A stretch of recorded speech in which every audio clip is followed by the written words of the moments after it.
Resistance ഒരു electrical സർക്യൂട്ടിൽ effective റെസിസ്റ്റൻസിന്റെ കാൽക്കുലേഷൻ ആണ് ചെയ്തത്. ഇനി അത് അങ്ങനെ കാൽക്കുലേഷന്റെ എഫക്റ്റീവ് റെസിസ്റ്റൻസ് കണ്ടുപിടിക്കാത്ത ഇത്തിരി കൂടിയും സങ്കീർണമായിട്ടുള്ള സർക്യൂട്ടുകളിൽ ഉള്ള അത് കണ്ടുപിടിക്കാൻ, സോൾവ് ചെയ്യാൻ, കറന്റ് കാണാൻ അതിനുള്ള ചില നിയമങ്ങളുണ്ട്. അതിലേക്കാണ് ഇന്ന് കിടക്കുന്നത്.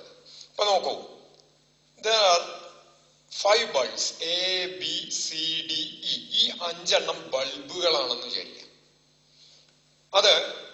ഇത് ഞാൻ ഒരു സെല്ലിന് പകരം ഒരു 3 സെല്ല് കൂടുതൽ ഇലക്ട്രിക്കൽ എനർജി കിട്ടാൻ വേണ്ടി 3 സെല്ലുകൾ കണക്ട് ചെയ്തേക്കാണ്. അങ്ങനെ സെല്ലുകളുടെ കോമ്പിനേഷനെയാണ് ശരിക്കും ബാറ്ററി എന്ന് പറയും. സെല്ലുകൾ കണക്ട് ചെയ്തേക്കണു. അപ്പൊ എന്തുണ്ടായി? ഇത് 5 എണ്ണം ഐഡന്റിക്കൽ സെൽസ് ഒരു ബൾബുകളാണ്, ഒരേപോലത്തെ ബൾബുകളാണെന്ന് വിചാരിക്കും. ഐഡന്റിക്കൽ, ഒരേപോലത്തെ ബൾബുകൾ, ഒരേ പവർ ഒക്കെ ആയിട്ടുള്ള ബൾബുകൾ. ഇത് ഇവിടുന്ന് ഇങ്ങനെ അപ്പൊ കറന്റ് പുറപ്പെട്ടു. ആ കറന്റ് ഈ ബൾബ് കത്തിക്കും. എല്ലാ ബൾബുകളും കത്തുണ്ടാവും, കാരണം ഇതിൽ കൂടെ ഒക്കെ കറന്റ് ഒഴുകുന്നുണ്ട്. ഈ കറന്റ് ഇവിടെ എത്തി, ആദ്യത്തെ ബൾബ് എയിൽ കൂടെ കടന്ന് ഈ ഭാഗത്തിന്, ഈ പോയിന്റ് എഫിനെ ഞാൻ, ഈ പോയിന്റ് എഫ്, ഇതിനെ ഞാൻ ഇലക്ട്രിക്കൽ ജംഗ്ഷൻ എന്ന് പറയുന്നു.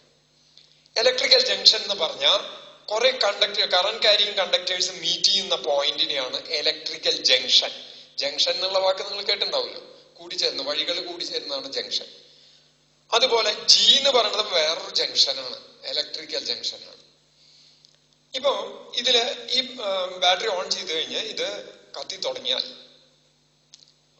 നോക്കൂ, ഇവിടുന്ന് വരുന്ന കറന്റ് ഇവിടെ എത്തിക്കഴിഞ്ഞാൽ ഒരേ കറന്റിന് തന്നെ 3 കൂടിയും ഈ ഐ തന്നെ 3 കൂടി ഒഴുകാൻ പറ്റില്ല. എന്താ കാരണം? ചാർജ് കൺസർവ്ഡ് ആണെന്ന് പറഞ്ഞു, ചാർജ് സംരക്ഷിക്കും. അപ്പൊ ഇങ്ങനെ വരുന്ന, ഇപ്പൊ ഒരു ചാലിൽ നിന്ന് വെള്ളം വരികയാണ്, ആ ചാല് കോൺക്രീറ്റ് ആണ്, ആ ചാലിൽ നിന്ന് വെള്ളം അടിയിലേക്ക് ഊർന്നു പോകണമെന്നില്ല, വേറെ വെള്ളം ചാലിലേക്ക് വരുന്നില്ല. ആ ചാലിനെ 3 ചാലുകളാക്കിയിട്ട് ഡിവൈഡ് ചെയ്ത് നിൽക്കുക. അപ്പൊ ഈ വരുന്ന ഒറ്റ ചാലിൽ നിന്ന് വരുന്ന വെള്ളം 3 ചാലിൽ കൂടിയും പകുത്ത് ഒഴുകിപ്പോവും, ഡിവൈഡ് ചെയ്തിട്ട് ഒഴുകിപ്പോവും. അങ്ങനെ ഒഴുകിപ്പോകുമ്പോ ആദ്യത്തെ ചാലിൽ നിന്ന് വന്ന വെള്ളം അത്രയും തന്നെ 3 കൂടി ഒഴുകാൻ പറ്റില്ലല്ലോ, അതല്ല ഡിവൈഡ് ചെയ്ത് ഒഴുകണത്. അതുപോലെ ഇവിടെ വരുന്ന ഈ ടോട്ടൽ കറന്റ് അത് അത്രയ്ക്കും ഇതിൽ കൂടെ ഒഴുകാൻ പറ്റില്ല. ഈ ബൾബുകൾ ഐഡന്റിക്കൽ ആണെങ്കിൽ, ഒരേപോലത്തെ ആണെങ്കിൽ, ഒരേപോലത്തെ ബൾബുകളാണ് ഇട്ടേക്കണത് ആണെങ്കിൽ, അല്ല അതാണ് ഇട്ടേക്കണത്. ഇതിൽ കാണുന്ന ഒരു കാഴ്ച എന്താ വെച്ചാ, ഈ 3 ബൾബുകൾ ഒരേ ബ്രൈറ്റ്നെസ്സോട് കൂടി, ഒരേ തെളിച്ചത്തോടു കൂടി കത്തുന്നു. എയും ഇയും ഒരേ ബ്രൈറ്റ്നെസ്സോട് കൂടി കത്തുന്നു. പക്ഷേ എയുടെയും ഇയുടെയും അത്ര ബ്രൈറ്റ് അല്ല ബിയും സിയും ഡിയും. ബിയും സിയും ഡിയും ഒരേപോലെ ബ്രൈറ്റ് ആയിട്ട് കത്തുന്നുണ്ട്. എയും ഇയും ഒരേപോലെ ബ്രൈറ്റ് ആയിട്ട് കത്തുന്നുണ്ട്. എയുടെയും ഇയുടെയും ബ്രൈറ്റ്നസ്, ബൾബ് എയുടെയും ബൾബ് ഇയുടെയും ബ്രൈറ്റ്നസ് ബി സി ഡി എന്നുള്ള ബൾബിനേക്കാൾ വളരെ കൂടുതലായിട്ടാണ് കാണുന്നത്. എന്നാൽ ഇത് ഒരേപോലെ കത്തുണ്ടെന്ന് പറഞ്ഞാൽ ഇതിലേക്ക് 3ലേക്കും ഒഴുകുന്ന കറന്റ് സെയിം ആണ്. ഐഡന്റിക്കൽ ബൾബാണെങ്കിൽ ഒരേ ബ്രൈറ്റ്നസ് ആ കിട്ടുന്ന വെച്ചാൽ ഒരേ കറന്റ് ഒഴുകിയിട്ടാണ് കിട്ടുന്നത്. അതായത് ഇവിടുന്ന് വരുന്ന ഈ കറന്റ് ഇതിലേക്ക് 3ലേക്കും സ്പ്ലിറ്റ് ആയിട്ട്, ഭാഗിച്ചിട്ട്, ഡിവൈഡ് ചെയ്തിട്ട് ഒഴുകുന്നു.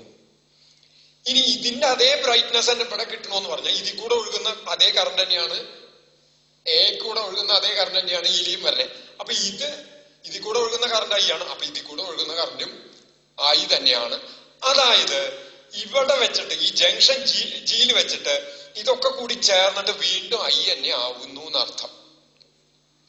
അപ്പൊ നമ്മൾ ആദ്യം എഫിൽ എടുത്തു കഴിഞ്ഞാൽ ഇവിടെ എത്തുമ്പോ ഈ ഐ കറന്റ് ഇവിടുന്ന് ഇങ്ങോട്ട് കടന്ന ഇത് ഐ തന്നെ, സീരീസ് ആണ്, വേറെ പാത്തില്ല.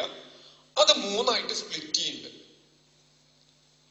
അത് കഴിഞ്ഞ് ഇവിടെ എത്തുമ്പോ ഐ തന്നെ വരുന്നത് വെച്ചാൽ ഈ 3 എണ്ണം ചേർന്ന് ഐ തന്നെ വരുന്നു എന്നല്ലേ അർത്ഥം. അപ്പൊ ഈ ജംഗ്ഷനിൽ ഞാൻ പറയുന്നത് സം ഓഫ് വരുന്ന കറന്റ് സ്പ്ലിറ്റ് ചെയ്ത് ഒഴുകി. അപ്പൊ അറ്റ് എനി ജംഗ്ഷൻ, ഏത് junction? At any electrical junction. Electrical junction എന്ന് പറഞ്ഞാൽ കറന്റ് ക്യാരിയിങ് കണ്ടക്ടർ മീറ്റ് ചെയ്യുന്ന, ഒന്നിൽ കൂടുതൽ കണ്ടക്ടേഴ്സ് മീറ്റ് ചെയ്യുന്ന ആ പോയിന്റിനെ ഇലക്ട്രിക്കൽ ജംഗ്ഷൻ എന്ന് പറയാം. At any electrical junction sum of incoming current equals outgoing current. Sum of incoming current equals, ഇവിടെ ശരിക്കും ഒരെണ്ണേ വരുള്ളൂ, അത് കാരണം സം എന്ന് പറഞ്ഞാൽ മീനിങ്ങില് ഇൻകമിങ്ങില്, അറ്റ് എഫ് അറ്റ് എഫ്, ഈ ജംഗ്ഷനില് സം ഓഫ് ഇങ്ങോട്ട് വരുന്ന കറണ്ട് എന്ന് പറഞ്ഞാൽ സം എന്ന് പറയുമ്പോൾ ശരിക്കും ഒരെണ്ണേ ഉള്ളൂ. അപ്പൊ നമ്മൾ ആ എന്ന് മാത്രം എഴുതി. Equal sum of outgoing currents എന്ന് എഴുതിയ തെറ്റുണ്ടോ? ഇത് മൂന്നിനും തുല്യമായി. ഇനി അറ്റ് ജി വരുമ്പോ, അറ്റ് ജംഗ്ഷൻ ജി വരുമ്പോ ഇവിടേക്ക് ഇൻകമിങ് കറൻസ് എന്ന് പറയുന്നത് I1 plus I2 plus I3 ആണ്. And that is equal to, അത് ഐ തന്നെയാണ്. എങ്ങനെ ഐ തന്നെയാണെന്ന് മനസ്സിലായേ? ഇതിനും ഇതിനും ഒരേ ബ്രൈറ്റ്നെസ് ഉള്ളതുകൊണ്ട് അത് ഐ ആയേ പറ്റൂ. അപ്പൊ ഇത് ചേർത്ത് വായിച്ചു കഴിഞ്ഞാൽ നമുക്ക് മനസ്സിലാവുന്നത്, ഇൻ എനി ഇലക്ട്രിക്കൽ ജംഗ്ഷൻ അല്ലെങ്കിൽ at any electrical junction sum of incoming currents to the junction is equal to sum of outgoing currents. Sum of outgoing currents. ഇനി ഇതിനെ തന്നെ വേണമെങ്കിൽ I1 plus I2 plus I3 minus I equal to 0. വരുന്ന കറന്റിനൊക്കെ positive കൊടുത്ത് പോകുന്ന കറന്റിന് negative കൊടുത്താൽ എനിക്കതിനെ ആൾജിബ്രിക് സം ഓഫ് കറന്റ് എന്ന് പറയാം. Algebraic sum of current at any junction equal to 0 എന്നും പറയാം. അല്ലെങ്കിൽ sum of incoming currents to the electrical junction equals sum of outgoing currents. This is Kirchhoff's first law, current law എന്ന് പറയും. Current law എന്ന് പറയും. Kirchhoff's first law അല്ലെങ്കിൽ current law, അല്ലെങ്കിൽ junction rule എന്നും പറയും. ഇതിന് ജംഗ്ഷനിൽ അപ്ലൈ ചെയ്യുന്ന, ഇലക്ട്രിക്കൽ ജംഗ്ഷനിൽ അപ്ലൈ ചെയ്യുന്ന റൂളായത് കാരണം ജംഗ്ഷൻ റൂൾ എന്ന് പറയും. അപ്പൊ എന്താണ് junction rule? At any electrical junction, അത് അപ്ലൈ ചെയ്യുന്ന ഇലക്ട്രിക്കൽ ജംഗ്ഷനിലേക്കാണ്, algebraic sum of current equal to 0 എന്ന് പറയാം. എന്തിനാ ആൾജിബ്രിക് സം? ചിഹ്ന സഹിതം കൂട്ടണം. എങ്ങനത്തെ ചിഹ്ന സഹിതം? വരുന്നതിന് പോസിറ്റീവ് കൊടുക്കാച്ച പോകുന്നതിന് നെഗറ്റീവ് കൊടുക്കണം, പോകുന്നതിന് പോസിറ്റീവ് കൊടുക്കാച്ച വരുന്നതിന് നെഗറ്റീവ് കൊടുക്കണം. അങ്ങനെ കൂട്ടുമ്പോ നെറ്റ് കറന്റ് 0 എന്ന് പറഞ്ഞാൽ ജംഗ്ഷനില് ചാർജുകൾ അടിഞ്ഞു കൂടണമെന്നില്ല, വരുന്നതൊക്കെ അങ്ങോട്ട് പോകുന്നുണ്ട് എന്നർത്ഥം. അല്ലെങ്കിൽ sum of incoming currents equals sum of outgoing currents. ഇനി ഇതിനെ ബേസ് ചെയ്തിട്ട് നമുക്കൊരു പ്രോബ്ലത്തിലേക്ക് കടക്കാം. നോക്കൂ, ഇത് ധാരാളം ഇലക്ട്രിക്കൽ ജംഗ്ഷൻസ് ഉണ്ട്. ഇതിൽ ചോദ്യം എന്താ വെച്ചാ, ഈ ധാരാളം ഇലക്ട്രിക്കൽ ജംഗ്ഷൻ ഉണ്ട്, ഇവിടെ ഒരു കറണ്ട് ഐ ഉണ്ട്. ഐ ഏത് വഴിക്ക് പോകണോ എങ്ങനെയാന്നുള്ളത് അറിയില്ല. ഈ റൂള് പ്രകാരം ഐ കാൽക്കുലേറ്റ് ചെയ്യാനാണ് ഈ പറയുന്നത്. What is the value of I and what is it's direction of flow? ഏത് വഴിക്ക് അത് ഫ്ലോ ചെയ്യും, ഇത് കണ്ടുപിടിക്കാനാണ് പറയുന്നത്. നമുക്ക് അതിലേക്ക് നോക്കാം. അപ്പോ ഞാൻ ഒരു കാര്യം ചെയ്യാം. ഞാൻ ആ ജംഗ്ഷനുകൾക്ക് അത് ഞാൻ ഇവിടെ ആദ്യം ഒന്ന് വരയ്ക്കാം. കാരണം അതിൽ തന്നെ ചിലപ്പോ വരച്ചു കഴിഞ്ഞാൽ ചിലപ്പോ കുറച്ച് കഴിഞ്ഞാൽ കൺഫ്യൂഷൻ അല്ലെങ്കിൽ വേണ്ട, അവിടെ തന്നെ ഇതാവാം. ഈ ജംഗ്ഷന് ഞാൻ എ എന്ന് പേര് കൊടുത്തു. ഈ ജംഗ്ഷന് ബി എന്ന് പേര് കൊടുത്തു. ഇത് സി, ഇത് ഡി, ഇത് ഇ. അപ്പൊ നോക്കൂ അറ്റ് എ ഞാൻ ആ ഫിഗർ ഒന്നും കൂടി റീഡ്രോ ചെയ്യാം. പുറത്ത് എങ്ങനെയാണ്? ഇതാ ഇങ്ങോട്ട് ഒരു ആംബിയർ പോകുന്നു, അവിടുന്ന്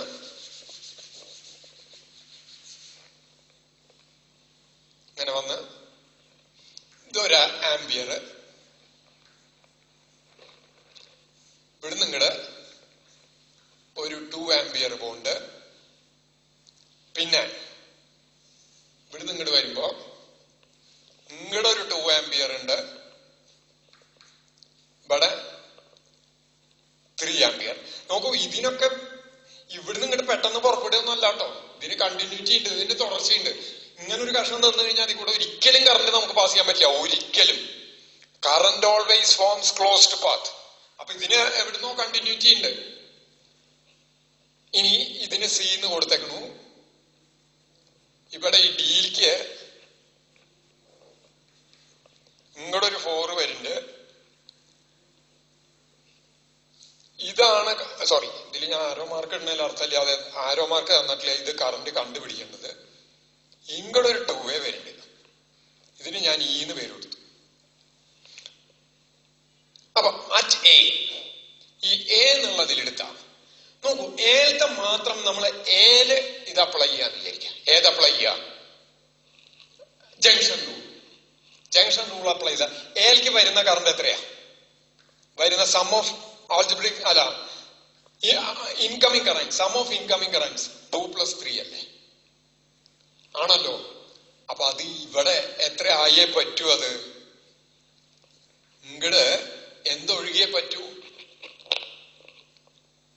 5 ആംപിയർ ഒഴുകിയേ പറ്റൂ, സംശയില്ല. റൈറ്റ്? ഇത് രണ്ടെണ്ണം ഇങ്ങോട്ട് വേണ്ട. ഇതൊരു ജംഗ്ഷനാണ്, 3 എണ്ണേ ഉള്ളൂ. 3 എണ്ണത്തിൽ ഇൻകമിങ് 2, 3 ആണ്. അപ്പൊ ഇത് 5 ആയേ പറ്റൂ.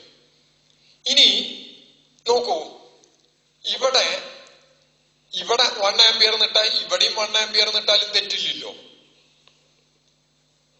ഇവിടെ 1 ആംപിയർ ഇട്ടാ ഇവിടുന്ന് പുറപ്പെട്ടിട്ടല്ലേ ഇവിടെ 1 ആംപിയർ എത്തണേ. അതായത് ഈ ജംഗ്ഷൻ എന്താ പേര് കൊടുത്തേ? ബി എന്നല്ലേ കൊടുത്തത്? അല്ലേ? അതെ. അപ്പൊ നോക്കൂ, ഇവിടുന്ന് ഇങ്ങനെ വന്നു, ഇങ്ങോട്ട് പോണ്ട്. അപ്പോ ഒരു കാര്യം എനിക്ക് ഉറപ്പാണ്, ഇവിടുന്ന് ഇങ്ങടാ പോണത്, പോണത്. റൈറ്റ്? അപ്പൊ എന്തായാലും ഇവിടേക്ക് ഈ കറണ്ട് ഇവിടുന്ന് ഇങ്ങോട്ട് വന്നേ പറ്റൂ, അല്ലെങ്കിൽ ഇങ്ങോട്ട് പോകാൻ പറ്റില്ല. ഇവിടുന്ന് ഇങ്ങോട്ട് വരയ്ക്കാൻ പറ്റിയ ഞാൻ കറണ്ടിന്റെ ഡയറക്ഷൻ ഇങ്ങോട്ട് വരച്ച എന്താ പ്രശ്നം? ഇവിടുന്ന് കറണ്ട് ആ ജംഗ്ഷനിന്ന് കറണ്ട് ഇങ്ങനെ പുറപ്പെടുക. ഒരു ജംഗ്ഷനിന്ന് കറണ്ട് പുറപ്പെടാൻ പറ്റുമോ? പറ്റില്ല. അപ്പൊ എന്തായാലും അത് ഇങ്ങടായിരിക്കും. ഇനി അങ്ങട് വരച്ചാൽ ഇത് ഇവിടെ ഔട്ട് ഗോയിങ് എത്രയാ? അറ്റ് ബി ഔട്ട് ഗോയിങ് എന്ന് പറയണത് 1 + 2 ആംപിയർ ആണ്, അല്ലെ? അത് ഇൻകമിങ്ങിന് തുല്യായല്ലേ പറ്റൂ. അപ്പൊ അതെത്രയായിരിക്കും? അതെത്രയേ പറ്റൂ? 3 ആംപിയർ ആയാലേ പറ്റൂ. റൈറ്റ്? ഇനി നോക്കാം, ഈ 5 ഇങ്ങട് വരുന്നുണ്ട്, ഇവിടേക്ക് ഒരു 3 പോയിന്റ്. അപ്പൊ എങ്ങനെയായാലും അറ്റ് സിയിലെടുത്താൽ, സിയിലേക്ക് കടന്ന ഇവിടേക്ക് 5 വന്നു ഈക്വൽസ് 3 പ്ലസ് എത്രയാന്നുള്ളതാ. അപ്പൊ ഇത് എത്രയായേ പറ്റൂ? 2. അപ്പോഴേ ഈ ജംഗ്ഷനില് എന്ത് ശരിയാവുള്ളൂ? Junction rule ശരിയാവുള്ളൂ. 5 വന്നു, അത് 2 ആയിട്ട് ഒഴുകി. ഇനി ഞാൻ ഈ ജംഗ്ഷനിലേക്ക് കിടക്കുകയാണ്. ഈ ജംഗ്ഷനിലേക്ക് കിടക്കുമ്പോ അറ്റ് ഡി ഇൻകമിങ് എത്രയാ? ജംഗ്ഷനിലേക്ക് വരുന്നത് എത്രയാ? അല്ലേ? 2 വരുന്നുണ്ട്, 4 വരുന്നുണ്ട്, അത് ഇങ്ങോട്ട് ഒഴുകുന്നുണ്ട്. അപ്പൊ ഇതെത്രയായേ പറ്റൂ? ഇത് 2, ഇത് 4. അപ്പൊ അത് 6 ആംപിയർ ആയല്ലേ പറ്റൂ ഇങ്ങോട്ട് ഒഴുകുന്നത്. ഇതിനെനിക്ക് 6 ആംപിയർ എന്നിടാം. ഇനി അറ്റ് 2 ഇങ്ങോട്ടും വരുന്നുണ്ട്, 6. അപ്പോ ഇത് രണ്ടും കൂടി ചേർന്നാൽ ഇൻകമിങ് എത്രയാണ്? ഇൻകമിങ് ആണ് ഞാൻ ആദ്യം ആഡ് ചെയ്ത് എഴുതണേ. 6 + 2 ആണ് ഇൻകമിങ്, അല്ലേ? 6 + 2 അല്ലേ ഇൻകമിങ്. അപ്പൊ അത് ഏതി കൂടെ ഒഴുകിയേ പറ്റൂ? ഇങ്ങോട്ട് ഒഴുകിയേ പറ്റൂ. അപ്പൊ അതിന്റെ ഡയറക്ഷൻ ഇങ്ങടാവണം. അതിന്റെ മാഗ്നിറ്റ്യൂഡ് എത്രയായിരിക്കണം? 8 ആംപിയർ ആയിരിക്കണം. ഇങ്ങനെ നമുക്ക് ഇതിന്റെ കറണ്ട് കണ്ടുപിടിക്കാൻ സാധിച്ചു. ഇപ്പോ ഞാൻ ഇന്ന് പറഞ്ഞത് കിർച്ചോഫ്സ് ഫസ്റ്റ് ലോ, അതിനെ കറന്റ് ലോ എന്ന് പറയും, ജംഗ്ഷൻ റൂൾ എന്നും പറയും. എന്താണ് സ്റ്റേറ്റ്മെന്റ്? അതിന്റെ സ്റ്റേറ്റ്മെന്റ് എന്താ? At any electrical junction. വളരെ സിമ്പിൾ ആണ്, കോമൺ സെൻസ് വെച്ചിട്ട്. ഈ ചാലിന്റെ കാര്യം ആലോചിച്ചാൽ മതി. ചാലിൽ കൂടെ വെള്ളം ഒഴുകണു, സിമെന്റ് ഇട്ടൊരു ചാലാണ്, വെള്ളം ഊർന്നു പോകണമില്ല, വെള്ളം അതിലേക്ക് വരുന്നില്ലെങ്കിൽ, ഒരു ചാലിൽ കൂടെ വെള്ളം വന്നിട്ട് 3 ചാലിൽ കൂടെയായിട്ട് ഒഴുകുന്നുണ്ടെങ്കിൽ എങ്ങനെയായാലും വരുന്ന വെള്ളം ഈ 3 ചാലിൽ കൂടെയായിട്ട് ഒഴുകി പോവും. അത് കൂടുന്ന ഭാഗത്തിനാണ് ജംഗ്ഷൻ എന്ന് പറയുന്നത്, കനാൽ ജംഗ്ഷൻ. അതുപോലെ 3 കണ്ടക്ടേഴ്സ് ജോയിൻ ചെയ്തിട്ട് ഒരു ഇതുണ്ടായി കഴിഞ്ഞാൽ 1, 2, 3, that is a junction. C is a ജംഗ്ഷനായി. കറന്റ് ക്യാരിങ് ജംഗ്ഷൻ ആണെങ്കിൽ അതിനെ ഇലക്ട്രിക്കൽ ജംഗ്ഷൻ എന്ന് പറയും. At any electrical junction sum of incoming currents equals sum of outgoing currents, അല്ലെങ്കിൽ algebraic sum of currents at any junction is zero. Algebraics എന്ന് പറഞ്ഞാൽ ചിഹ്ന സഹിതം കൂട്ടുക. എങ്ങനെയാ ചിഹ്ന സഹിതം എടുക്കണേ? വരുന്നതിന് പോസിറ്റീവ് കൊടുത്താൽ പോകുന്നതിന് നെഗറ്റീവ് കൊടുക്കുക. അങ്ങനെ കൂട്ടിക്കഴിഞ്ഞാൽ സീറോ കിട്ടും എന്നർത്ഥം. റൈറ്റ്? അതിനെ ബേസ് ചെയ്തിട്ട് നമ്മൾ ഒരു പ്രോബ്ലം ചെയ്തു. ഇനി ഇതുപോലെ ഇതുകൊണ്ട് മാത്രമായില്ല. ഇതുകൊണ്ട് മാത്രം എല്ലാ സർക്യൂട്ടിലും കറന്റും റെസിസ്റ്റൻസ് വരുന്ന ഇതുകളും വരുന്നുണ്ട്. അടുത്തത് വോൾട്ടേജ് ലോ. ഇപ്പൊ കറന്റ് ലോ ആണ് പറഞ്ഞ്, വോൾട്ടേജ് ലോ ആണ് അടുത്ത ഇത് വരുന്നത്. That we will take in the next class.